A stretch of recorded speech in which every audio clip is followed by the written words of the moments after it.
Welcome to Stories for Sleep. Welcome to Stories for Sleep, a place where stories slow down, gentle enough for you to breathe deeply, and quiet enough for the mind to rest. When night falls, many of us bring the entire day into bed with us. The body is tired, but the mind is still wandering. And it is precisely in this space in between that dreams begin to appear like another world opening, when consciousness softly closes. A world where images, memories, and emotions flow without effort.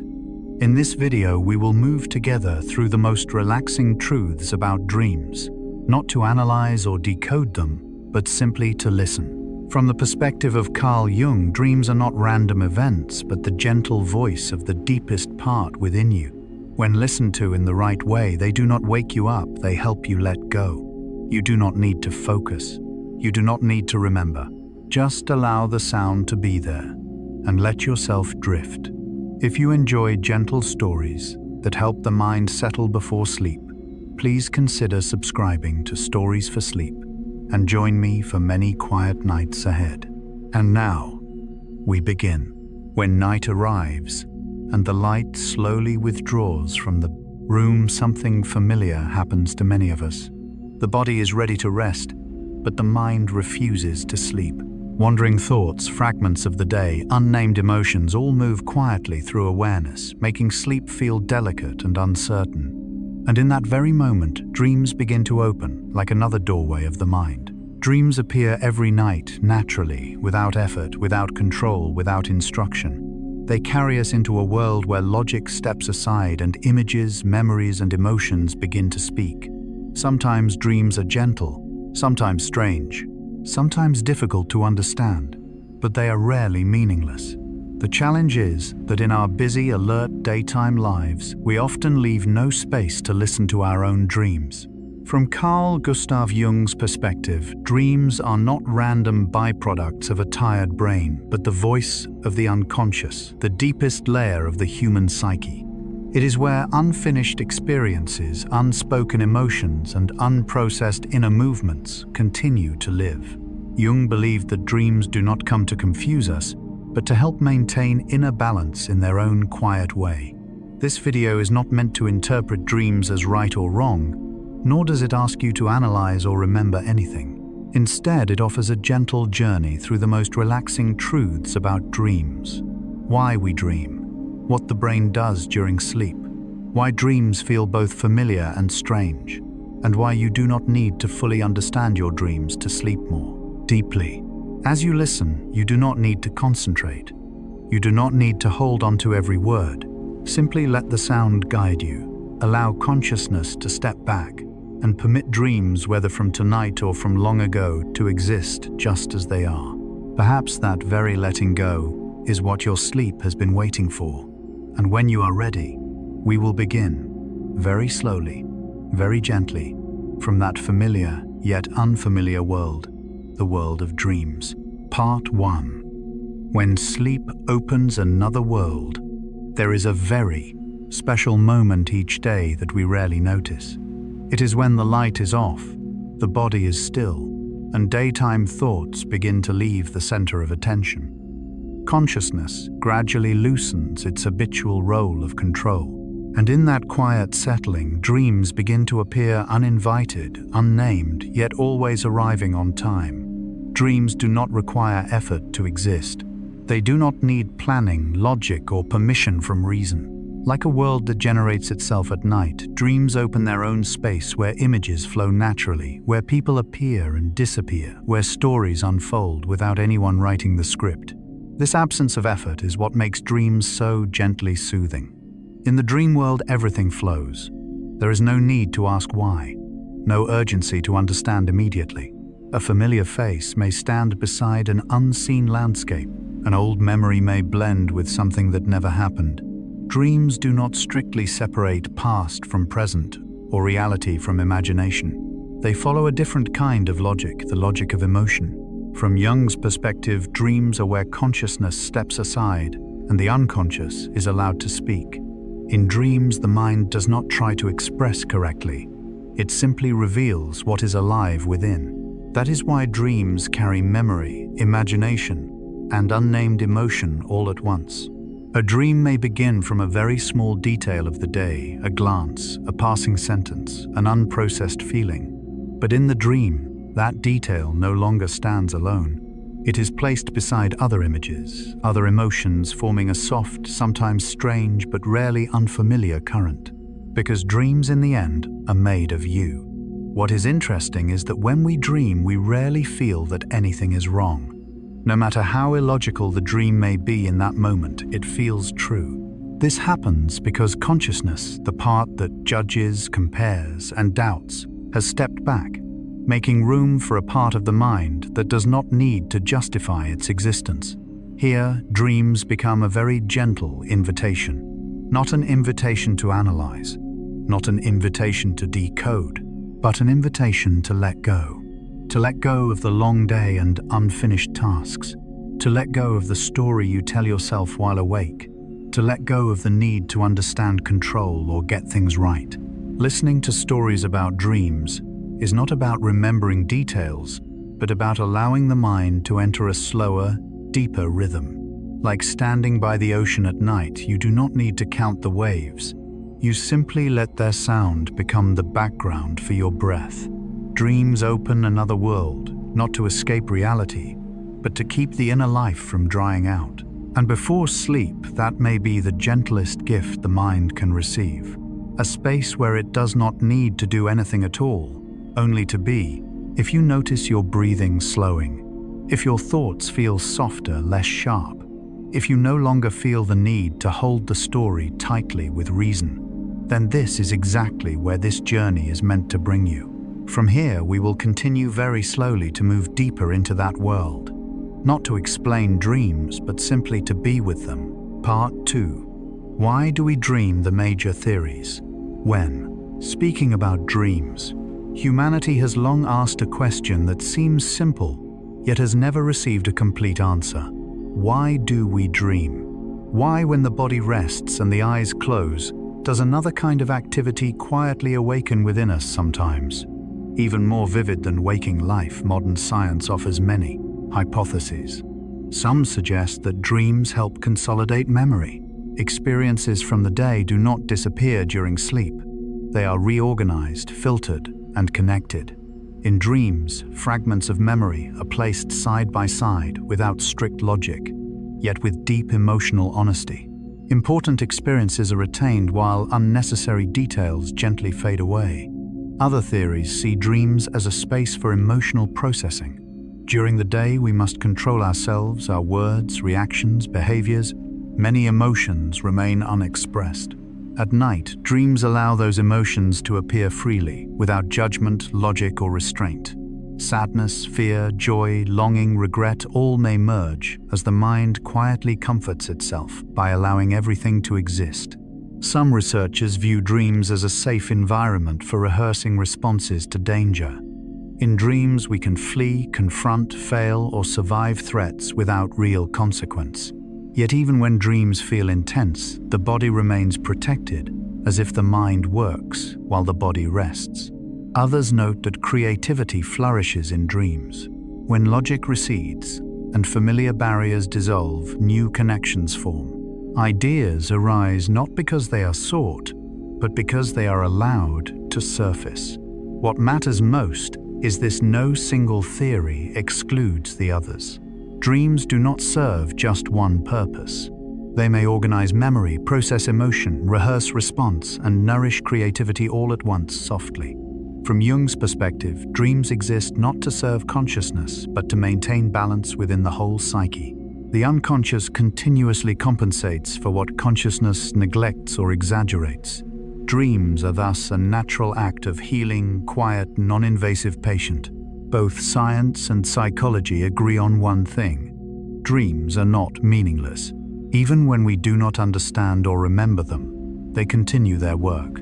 They do not demand interpretation. Sometimes simply occurring is enough. Before sleep, you do not need to choose a theory. You do not need to understand your dreams. It is enough to know this: your mind is not working in vain at night. Something within you is quietly caring for you even when you are unaware. If you feel a little more at ease now, If the question, "Why do I dream?" no longer feels urgent, if you allow sleep to arrive without reason, then this is where this part is meant to take you. Dreams do not need to be understood. They only need you to sleep deeply enough to let them work. Part 3. The sleeping brain never closes its door. When we say going to sleep, we often assume everything inside shuts down. But the truth is gentler and stranger. The brain does not close its door. It simply changes direction from outward attention to inward care. In sleep's quiet darkness, the brain still listens, not to react but to register selectively.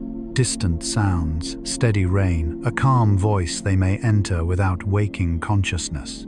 Like underground streams, unseen yet influential. The brain responds to external signals even during dreams.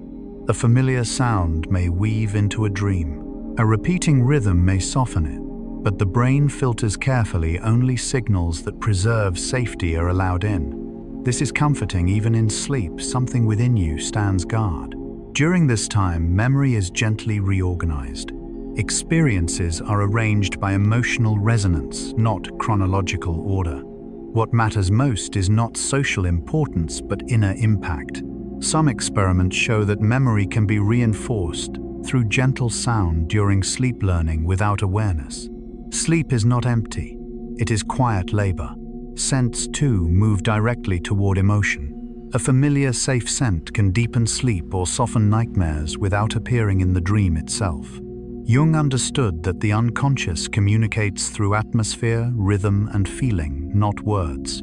Sound, scent, and cadence are its language. You do not need to do anything right while sleeping. Sleep is not a task.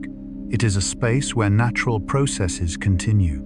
If the words now feel like background, if thoughts drift without effort, then the brain has turned inward. You can rest. The door is not closed. It is gently held so silence can do its work. Part 4. Dreams can be gently guided. For a very long time, dreams were considered entirely spontaneous, coming and going on their own. Impossible to control, impossible to influence. But as science has moved deeper into the layers of sleep, a more subtle understanding has begun to emerge. Dreams do not need to be controlled, but they can be invited. Not through force, but through signals that are very gentle and offered at exactly the right moment. Recent studies show that just before we fall into deep sleep, the brain passes through a special state, one in which consciousness has not fully disappeared, but logic has already softened. In that moment, fleeting images, gentle sounds, and unfinished thoughts can plant a small seed for the coming dream. Not to determine its content, but to offer an initial direction of flow. Some modern wearable devices are designed to recognize this transition. They do not wake the sleeper, they do not demand attention. They simply offer very subtle signals, a familiar sound, a simple word, a slow rhythm. These signals do not enter the dream directly. They remain at the threshold, noticeable enough for the brain to register, but not strong enough to pull consciousness back. What is fascinating is this. Dreams do not respond well to clear commands. They do not like being told dream about this, but they are highly sensitive to psychological atmosphere. A feeling of safety, a gentle image, an unfinished thought, these can all be carried forward into the dream naturally, as if the dream only needs a hint and then writes the rest on its own. In the state between wakefulness and dreaming known as hypnagogia, many people experience half-dream images. They are not full dreams, but no longer waking thoughts either. They appear and fade quickly, softly, without effort. And it is precisely in these fragile images that the mind becomes most flexible. Freed from logic, free from the demand to be correct, the mind can experiment with new connections. Many creative ideas have emerged from this transitional space, not because people tried to think, but because they stopped trying to stay awake. In this way, dreams are not only a place of rest, but a place where the mind is allowed to play safely. As technology approaches this territory, it touches a very delicate boundary. the boundary between sleep, imagination, and awareness. But the important question is not how much technology can do, but how we approach dreams themselves. If dreams are treated as something to be controlled, intervention easily backfires. But if dreams are seen as a living process, gentle suggestions can become support, not intrusion. From Carl Gustav Jung's perspective, the unconscious does not respond to commands but to attitude. When consciousness learns to step back, without imposing, without demanding outcomes, the unconscious becomes willing to open. Dream incubation, properly understood, is not a technique for controlling dreams, but an art of creating conditions. And before sleep, this carries a very gentle message. You do not need to do anything with your dreams. You only need to offer them a space that feels safe. Soft light, steady sound, an unfinished thought, and then let the dream continue on its own. If, right now, the boundary between waking and sleeping feels blurred, if images are no longer clear, only sensations, if you are unsure whether you are listening or dreaming, that is exactly the transitional zone dreams. Love. You do not need to step into it. It will open on its own, and in that very gentle opening, the dream will arrive not led, only softly invited. Part 5.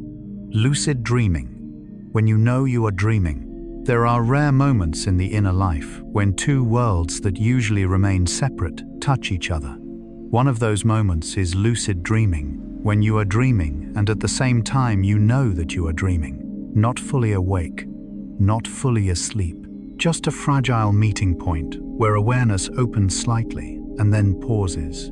In a lucid dream, the dreamer may realize, this is a dream. This realization is not loud.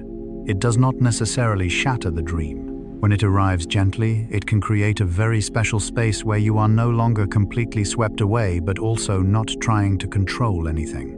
Research shows that in this state, the dreamer may still think intentionally. Some solve simple problems. Some answer questions through eye movements, a tiny form of communication between dream and waking world. But the importance does not lie in these abilities. It lies in this fact: awareness can appear without destroying the dream. Lucid dreaming is often described as a safe training ground, not because it allows everything, but because it allows experience without real cost. In dreams, you may face fear, change a response, try a different path, and when you wake, your body remains safe in bed. The mind learns without harm. Yet lucid dreaming is not absolute control. It dissolves easily if the dreamer becomes too excited, too curious, or too eager to take charge. Dreams do not like to be commanded. They only allow dialogue. When awareness moves too close to the center, the dream often retreats like mist, dissolving in bright light. From Jung's perspective, this reflects the true relationship between consciousness and the unconscious. The unconscious is not something to conquer. It is a world with its own laws. When consciousness respects those boundaries, the unconscious opens. When consciousness intrudes, it closes. In this Jungian spirit, lucid dreaming is not a skill for mastering dreams, but a lesson in balance. Knowing you are dreaming without needing to act. Recognizing, then resting. Observing, then letting go. This attitude sustains lucidity far longer than any effort to control. Before sleep, this offers a gentle reassurance. You do not need to disappear completely to rest deeply. Awareness can step back instead of shutting off entirely. And that single step back is already enough for dreams to continue their quiet work. If you feel awake, but not tense. If you are listening, but not analyzing. If awareness feels like someone standing on the porch, not entering the room, then you are touching the spirit of lucid dreaming. Not mastery, not disappearance, just the right distance so the dream can continue and you can rest more deeply. Part 6. When dreams spill into waking life normally. Dreams belong to the night, and the body belongs to the bed. The brain separates these two worlds carefully. When we dream, the body is locked, so dream actions do not spill into reality. This protective mechanism allows us to run, fight, or fall in dreams while remaining safely still. But sometimes that separation becomes thinner. Some people move while dreaming. They speak, shout, gesture, even walk. This is known as REM sleep behavior disorder, when dreams are no longer fully contained within the inner world. The dream in these cases seems to seek an exit.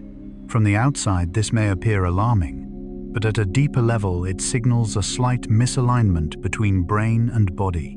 Not weakness, but a very subtle disruption in coordination between layers of awareness. Medicine tells us that in some cases, such disturbances may appear years before neurodegenerative conditions are diagnosed. But this must be said very gently. Dreams do not cause illness. Dreams only signal. Like a soft knock on the door of awareness, they suggest that something in the system deserves attention. Beyond movement, there are more subtle and common experiences where the boundary between dream and waking blurs. Sleep paralysis, for example, occurs when consciousness wakes while the body remains asleep. You can hear and feel but cannot move. This may come with pressure on the chest or the sense of a presence. It feels real, but it is not dangerous. It is simply a momentary lack of synchronization. Similarly, hallucinations at sleep onset or awakening, seeing images, hearing voices, feeling as if falling, flying, or leaving the body, exist within this fragile transition zone. Jung described these moments as doors between layers of the psyche. They are not pathological when they arrive gently and fade quickly. They only show that dreams have not fully withdrawn while consciousness has begun to return. At a deeper level, these experiences remind us that humans are not machines with clear on-off switches. We are a continuous flow between waking and sleeping, body and mind. When stress is prolonged, when emotions are suppressed, when life moves too fast, that flow may ripple, and dreams reflect this. From a Jungian perspective, dreams spilling into waking life are not intruders, but messengers. They do not come to frighten, but to suggest that something needs to be heard more slowly. Perhaps the body needs deeper rest. Perhaps emotions need acknowledgement. Perhaps life's rhythm needs softening. The most important message, especially when listening before sleep, is this: dreams are not threats. They are often the mind's final attempt to protect balance. If you have ever experienced sleep paralysis, if you have awakened with images still hovering, if you have dreamed so vividly that the feeling followed you into the day, remember, you are not broken. Your system is simply recalibrating. Recalibration requires time, gentleness, and nights where sleep is not forced to be done correctly. Right now, as you listen, your body is in a safe place. If dreams arrive, they will arrive in their own way. And if they linger a little longer, you are still held. Let your breathing slow. Let awareness loosen its guard. And let sleep do its quiet healing work. You do not need to monitor your dreams. You do not need to analyze them. You do not need to fear their crossing of boundaries. Dreams know how to return. The body knows how to adjust. And the mind, when listened to long enough, finds its rhythm again. Now you may allow everything to slow even more. No need to wait for dreams. No need to defend against them. Just sleep and let the night do its gentle, unseen work. Part 7. Dreams occur across multiple stages of sleep. When we speak about dreams, many people imagine them as a single event. You fall asleep, you dream, and then you wake up. But the truth is far more subtle. Dreams do not occur in only one moment, nor do they belong to only one stage of sleep. They are more like a current that weaves through multiple layers of the night, changing form, intensity, and tone with each rhythm of the brain. For many years, science believed that dreams appeared only during REM sleep. When the eyes move rapidly, the body is nearly still, and the brain is highly active. Gradually, however, another understanding emerged even during non-REM sleep. When rest is deeper and quieter, people still dream. These dreams are usually less dramatic, less visually sharp, but they carry a strong sense of reality, like slow-moving thoughts or fragments of memory not yet shaped into a story. This invites a very Jungian way of seeing dreams. They are not a stage that opens at a fixed hour. They are more like a multi-level theater, where each floor is lit differently. In REM sleep, dreams are vivid, symbolic, emotionally intense. In non-REM sleep, dreams are quieter, closer to reflection, like early drafts of the mind before images fully form. Modern research has identified a region known as the posterior hot zone of the brain, an area that becomes active whenever people are dreaming, whether in REM or non-REM sleep. This suggests that dreaming does not depend solely on how deep or light sleep is, but on whether the brain is constructing a subjective experience. When this region is active, the inner world turns on. And when that world appears, something remarkable happens. Emotion is amplified, while logic lowers its voice. The parts of the brain responsible for analysis, reasoning, and control so active during waking life temporarily step back. Meanwhile, centers related to emotion, memory, and imagery move forward. This is why dreams can feel illogical, yet emotionally precise. From Jung's perspective, this is not disorder but a different kind of order. An order based not on linear reasoning, but on association, symbolism, and feeling. Each night, the brain does more than rest. It directs a private film using material from an entire lifetime. What just happened? What is very old, and emotions that never found words. This film does not need a fully awake audience. It does not need immediate understanding. It only needs permission to unfold. And because it unfolds across many stages of sleep, dreams have no fixed rhythm. Some arrive like strong waves, others like thin mist. Some nights you remember clearly, other nights only a vague aftertaste remains, yet all of it belongs to the same process. Hearing this before sleep carries a gentle meaning. You do not need to dream the right way.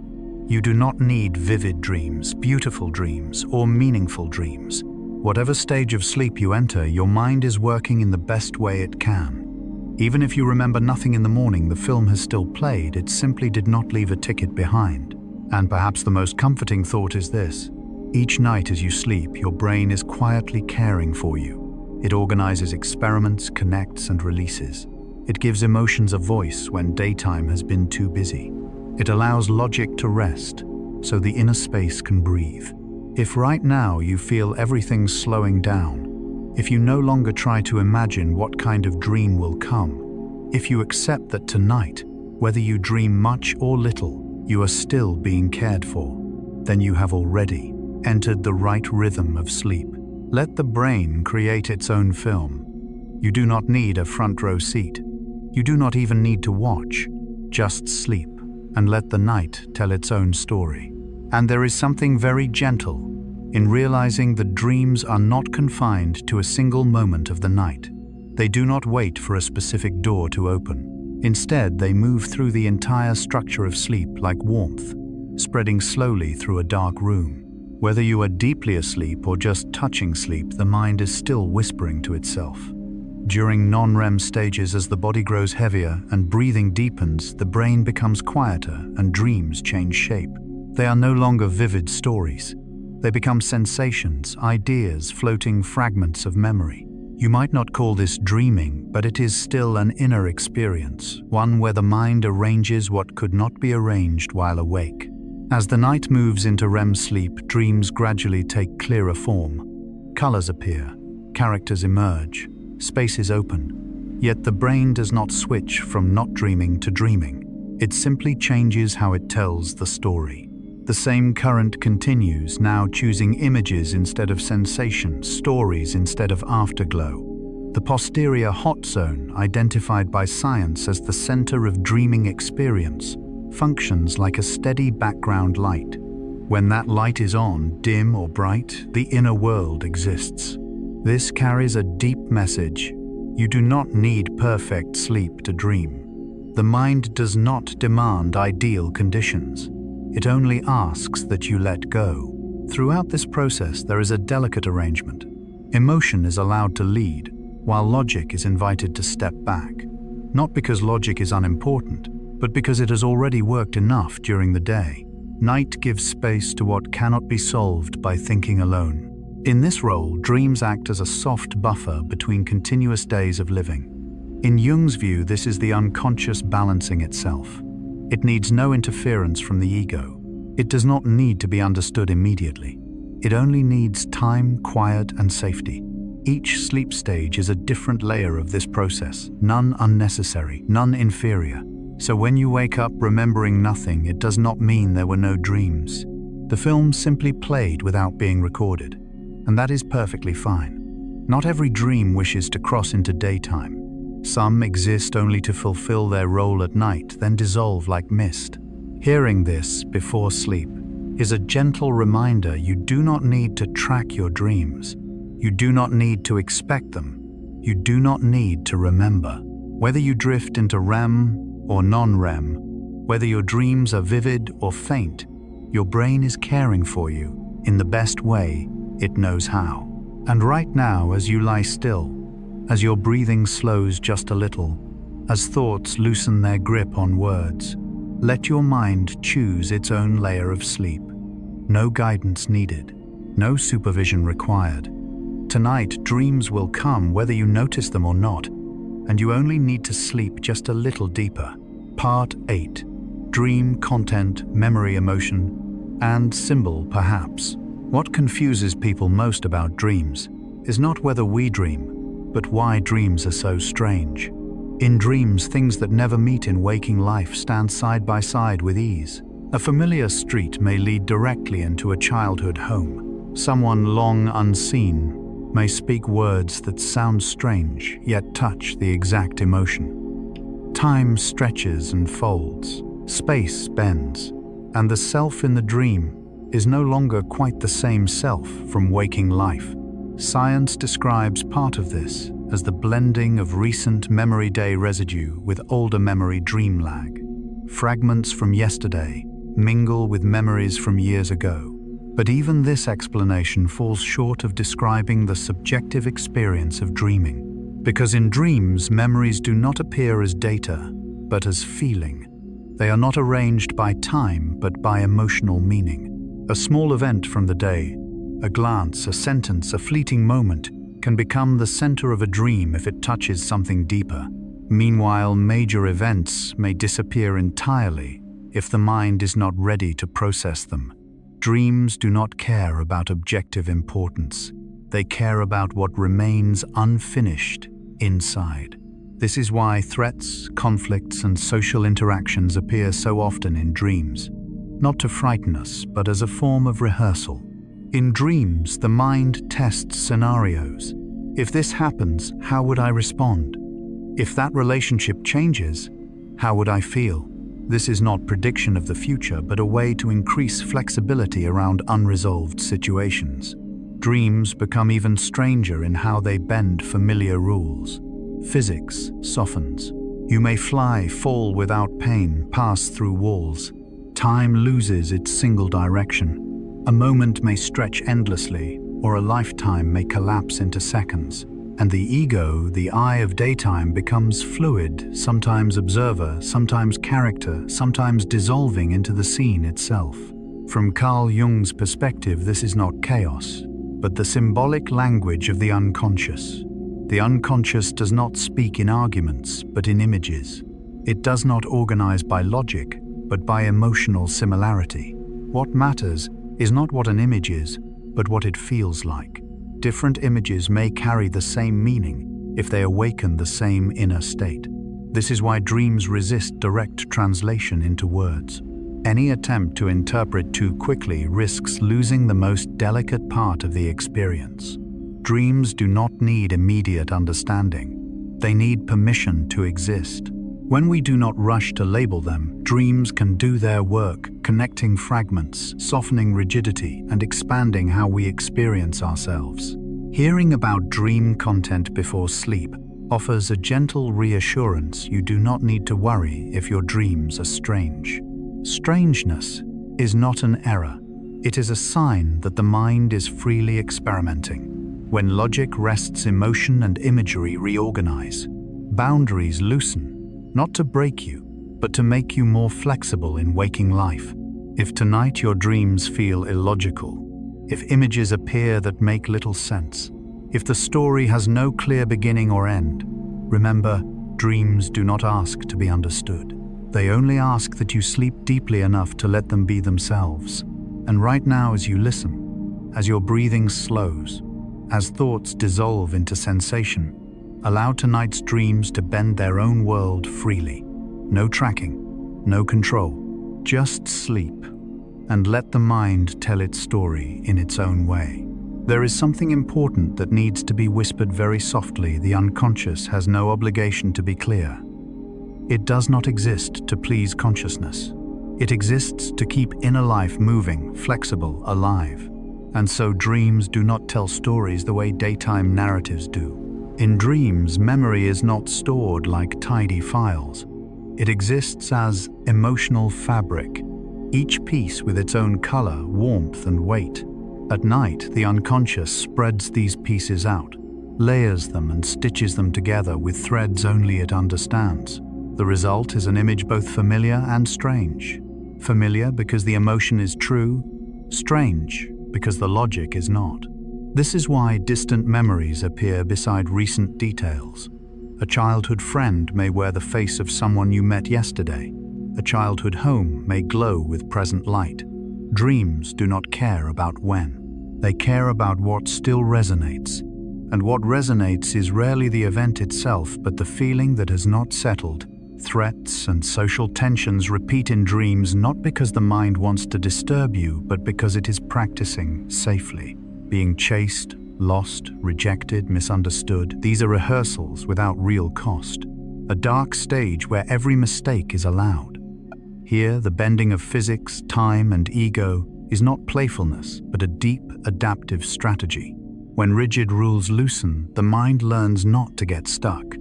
Being many selves at once in dreams helps waking life become less rigid. Jung viewed dream symbols not as codes to crack, but as bridges. An image does not stand for a fixed meaning, but for a process unfolding. Symbols appear when something cannot yet be spoken, but still needs to be felt. This is why immediate interpretation can interrupt the work dreams are doing. Some dreams only need to be dreamed. Some symbols only need to be seen. Their effectiveness lies not in memory, but in whether you wake feeling lighter or heavier.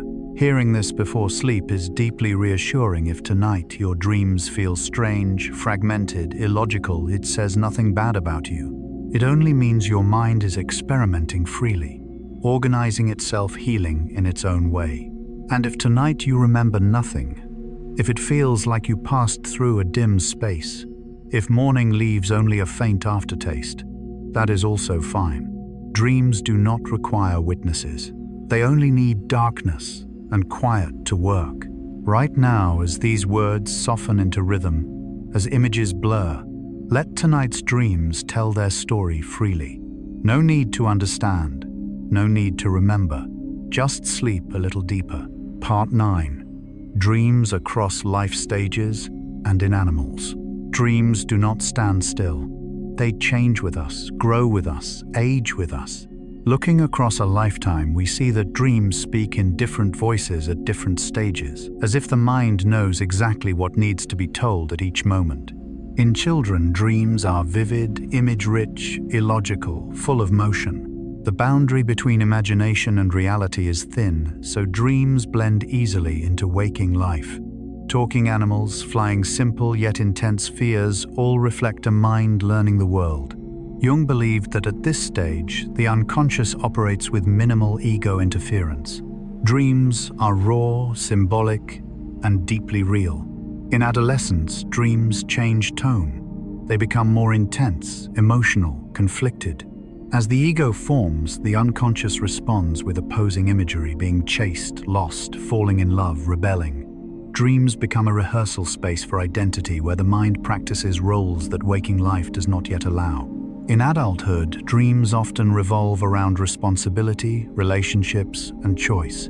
They are less fantastical, but deeper. Recurring dreams, familiar symbols, lingering emotions signal parts of the self not yet fully lived. From a Jungian perspective, dreams now serve to prevent complete identification with social roles. In old age, dreams slow down again. They become quieter, memory-filled, reflective.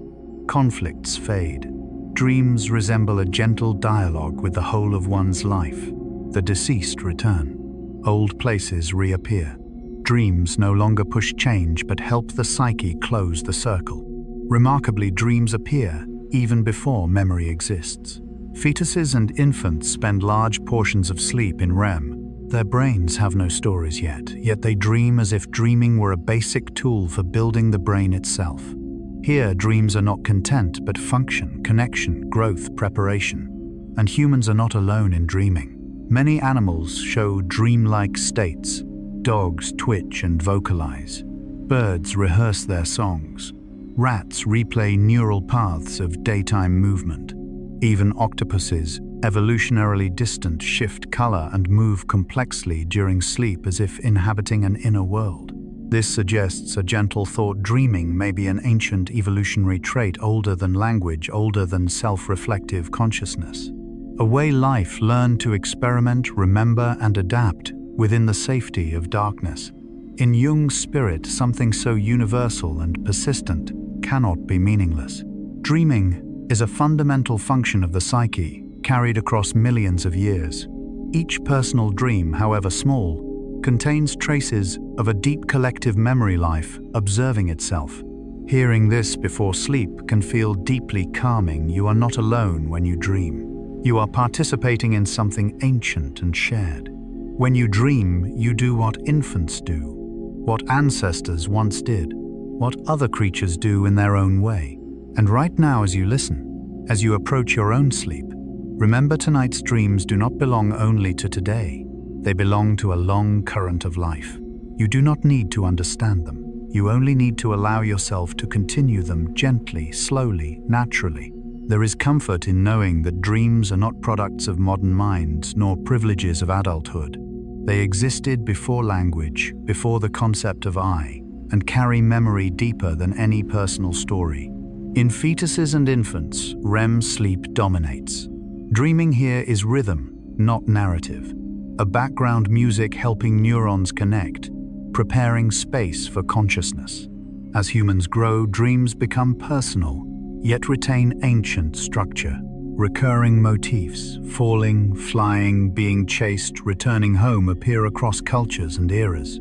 Jung called these archetypal patterns not because images match, but because they serve the same psychological function. Animals mirror this process. When dogs twitch or birds rehearse songs, their brains are consolidating experience. Dreaming, even without complex symbols, serves the same purpose: learning safely in darkness. Even octopuses, far from us, evolutionarily display dreamlike sleep states. This hints that dreaming is not an accident but an early survival strategy. From this view, dreams need not be fully explained. They are foundational, like breath or heartbeat. You do not need to understand every breath to live. You do not need to understand every dream to rest. If tonight you dream, or dream without remembering, or wake with only a faint sense of having traveled, that is enough. Dreams do not require witnesses. They only need permission. Right now, as you sink gently down, as breathing evens out, as the body releases the day, remember your dreams belong to a very long river. You do not need to continue it. It is already flowing. Now you only need to sleep naturally, slowly and quietly. Part 10. Dreams, the final private mystery. After everything science has measured, analyzed and named, there is still something that dreams keep entirely to themselves. Even if we can observe brainwaves, identify REM and non-REM stages, record heart rate, breathing, eye movement, the true story of a dream does not belong to any machine. It belongs to the one who is dreaming, and only to that person. In this way, dreams are the last truly private space of human life, a place no one can enter with you, a place that does not need to be presented, does not need to be explained, does not need to be shared.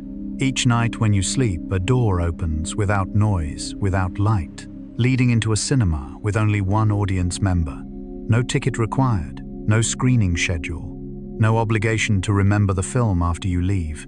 In that cinema, the brain tells stories in ways it cannot during the day, not in sequence, not in logic, not in familiar language.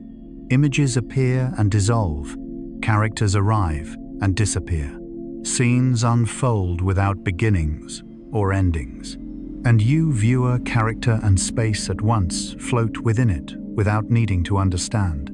Carl Jung believed that the unconscious does not seek to be understood in a rational sense.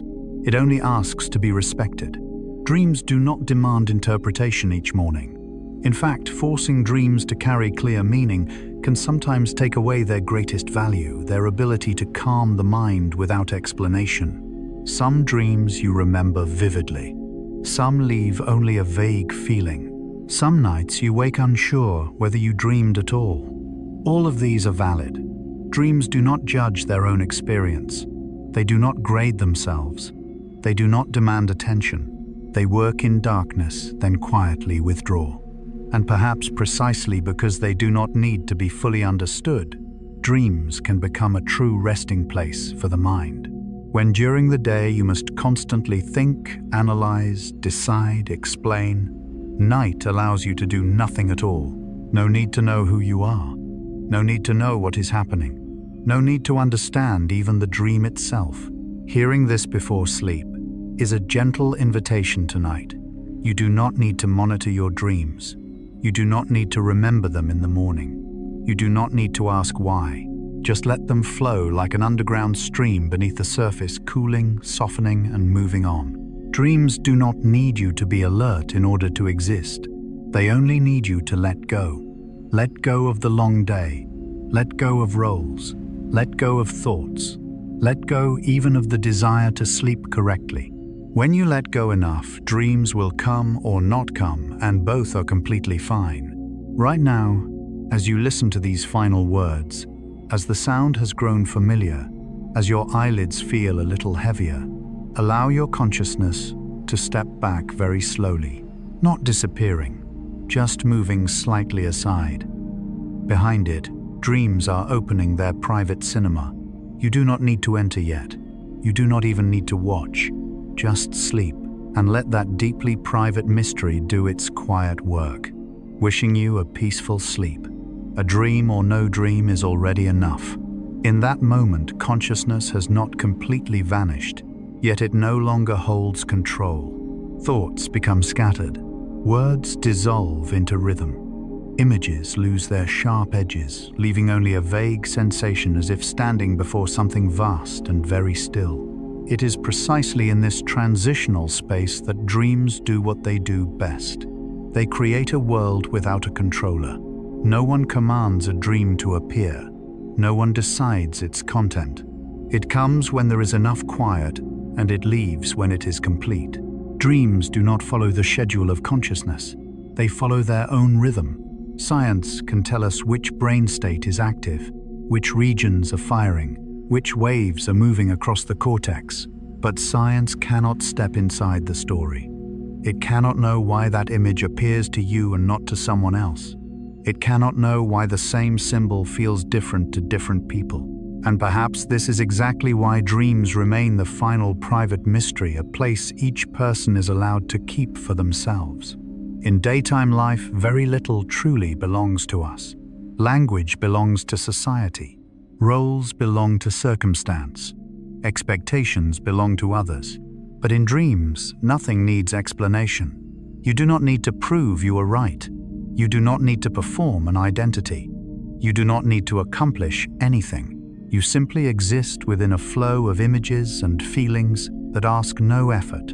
Carl Jung believed that it is precisely in this unobserved place that the psyche can regulate itself most deeply, not through thinking, but through experience, not through words, but through symbols, not through action, but through movement and flow. And therefore, dreams do not need to mean something in the usual sense to be valuable. Some dreams come and go without leaving a trace.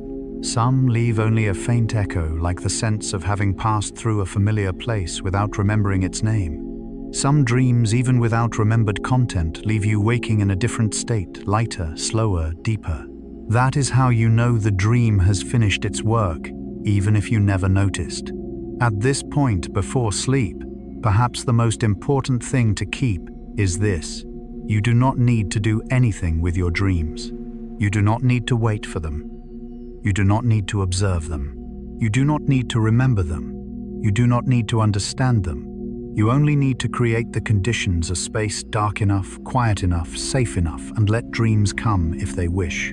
And if tonight you do not dream, or you dream but do not remember, or you simply feel as if you passed through something very deep, that is completely fine. Dreams do not require consciousness to exist. They only need permission to let go. Right now, as these final words begin to dissolve, as you no longer need to follow the thread, as your breathing naturally finds its steady rhythm, let consciousness step back just a little more. No need to disappear. Just do not hold on. Behind you, dreams are working very quietly. They do not need your help. They do not need witnesses. Now you can sleep, very slowly, very deeply, very safely, wishing you a peaceful night. And if a dream passes by, let it drift exactly as it is.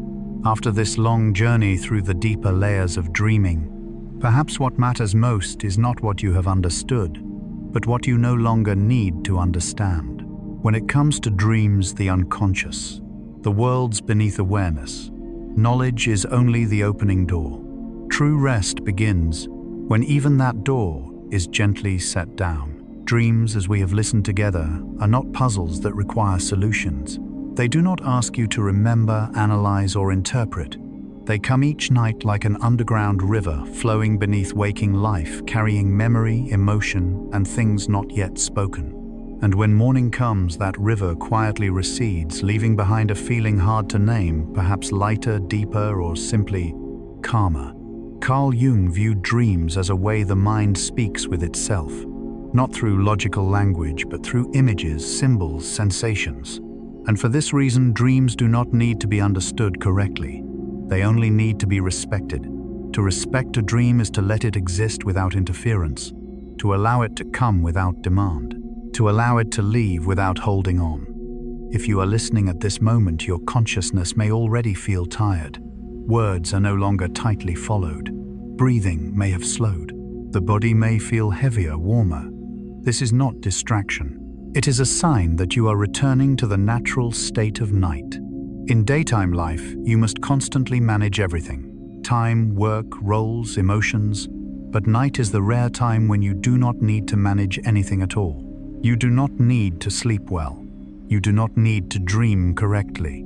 You only need to allow yourself to rest. Dreams will do their work.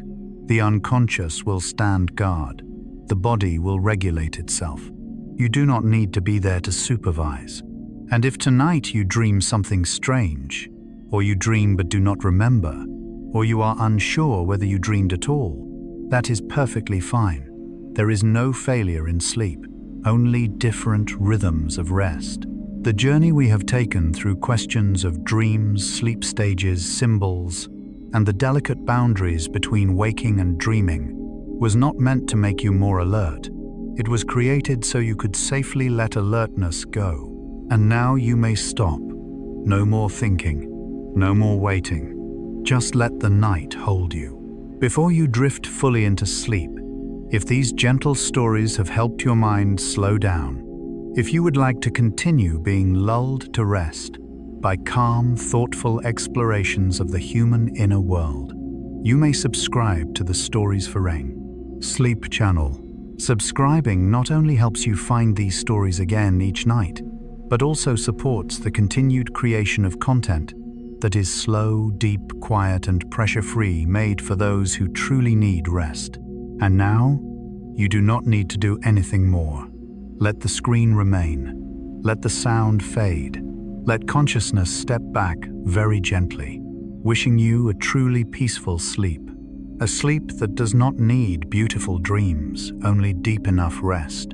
And if a dream passes by, let it drift in its own way. Good night.